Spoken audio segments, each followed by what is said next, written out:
The foreign affairs that matter. Special guests from the Ministry of Foreign Affairs. This is the MFA updates. สวัสดีค่ะ Welcome to Radio Thailand MFA update. You are here with me, สศิการ ศรีเกต Today we are honored to bring you a special discussion on the facilitation of consular services for Thai pilgrims traveling to Bodh Gaya, India, one of the most secret Buddhist sites in the world. Bodh Gaya is not only a spiritual destination, but also a place where proper preparation and reliable support are essential for a smooth and meaningful journey. In this episode, we will gain valuable insights from a representative of the Ministry of Foreign Affairs who has first-hand experience in assisting Thai pilgrims on the ground. Let us begin our conversation. The foreign affairs that matter. Special guests from the Ministry of Foreign Affairs. This is the MFA updates. And now we are here with Mr. Korawat Wuttiwong, First Secretary, Ministry of Foreign Affairs of Thailand. สวัสดีค่ะคุณกรวัต สวัสดีครับ Good morning everyone. Thank you for joining us today. It is our great pleasure to have you with us to share your experience in facilitating consular services for Thai pilgrims at Bodh Gaya, India. Let's begin with our first question.Could you please provide background information on your visit to perform duties as a representative of the Ministry of Foreign Affairs in facilitating Thai pilgrims at Bodh Gaya, India? Okay, let me just start off with I'm my current job. I'm with the International Economic Affairs Department. So my main job is like negotiating trade and investment treaties and all that. So this consular services assignment that I'm currently on is a temporary thing. So it's a 3 months sort of a temp job that the Ministry of Foreign Affairs they institute this program or this thing every year. So during the month of October until March, a lot of Thai people comes on a pilgrimage to India and to Nepal actually to visit these religious sites, right? So basically the idea of sending officers from HQ from headquarters to be stationed in Bodh Gaya, which is one of the main places, one of the 4 main places of the religious sites I talked about, is just to provide consular services to people. So consular services just means helping Thai people. So if you lost your passport, if you got into trouble with law enforcement, if you got sick and you need a doctor, so basically the assignment is just to help people, right? So but personally, on a more personal note, my mom passed away maybe not 2 years ago, and I just wanted to do something. So this is like a Buddhist concept also. And when I saw this program come up, so I applied. I got the job. So I'm currently here. So I've been here since January. So I'll be heading back to MFA again by the end of March. So I'll be here for 3 months in total. Thank you very much for sharing that insightful background. Let us now move on to your personal experiences on the ground. Could you please share your experiences, including any impression, problems, obstacles, and challenges from your duties in facilitating Thai pilgrims? Okay, so basically a lot of people come to Bodh Gaya. So even though I'm stationed in Bodh Gaya, sort of on a more formal note, I've been to all these 4 religious sites that I talked about. So let by order, Lumpini, Nepal is the birthplace of Buddha, right? Here in Bodh Gaya is where he attained enlightenment, and there's a town called Sarana in Varanasi. That's where he did his first sermon or teaching, and there's Kushinara, which the Indians they call Kushinaga. That's where Buddha passed away, right? So I've been to all these towns, and I saw the towns and the religious sites that they're quite different.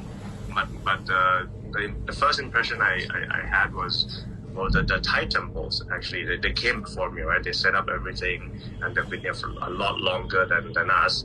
I mean like for consular officers to come and be stationed here, it's not 10 years ago. So basically the temples, they have been helping the Thai people for a long time, the Thai temples, and the Thais who visit these religious tourists, they help each other out. So basically that's what I like to see, and I'm very happy to see that Thais helping Thais even before we come here. But of course they have some limitations.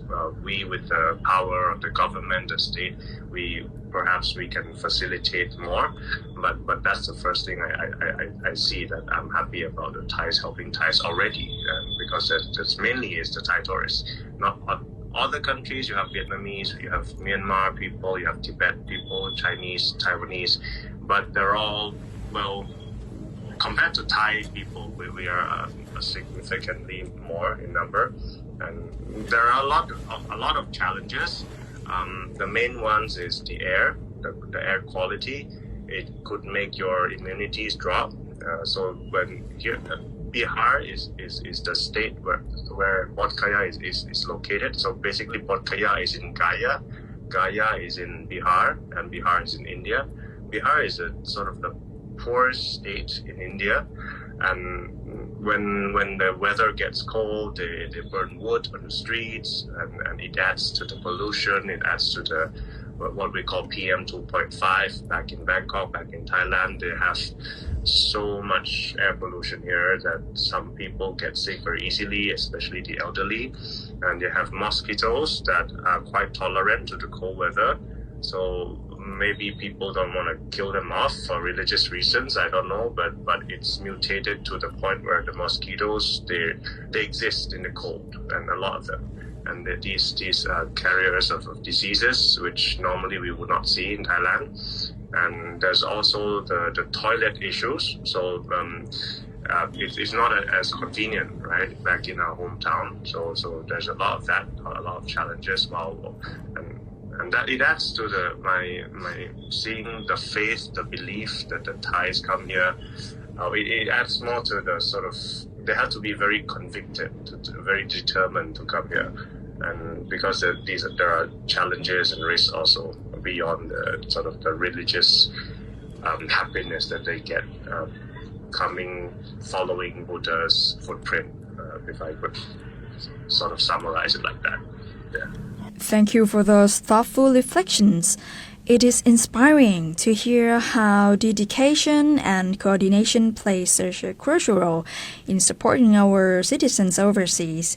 Finally, for those who are planning their pilgrimage, could you kindly please give some recommendations or pick questions for Thai pilgrims who are planning to visit Bodh Gaya? Well, first off, I think the main problem that I see day to day is about sickness. So if you're healthy, you should be fine. If you're not healthy or you're quite aged or elderly, I would recommend masks, N95 masks that we use back home for the air quality, because your immunity will drop significantly when you're here. I recommend mosquito repellent stuff, some gel, some I say that the lotion, that the stuff that you put on your skin is more effective than the spraying stuff.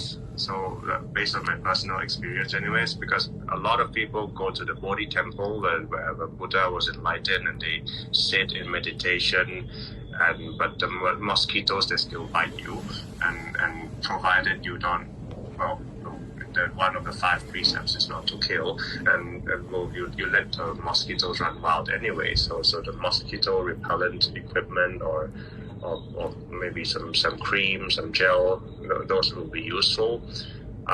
Toilet stuff, if you're coming with a tour or an agency, they probably will have some arrangement, like some stops, but just manage expectations. So when we're outside Thailand, right, and especially when Bihar or Bodh Gaya is actually quite poor, you kind of have to manage your expectation. So things will not be as convenient or as easy as home.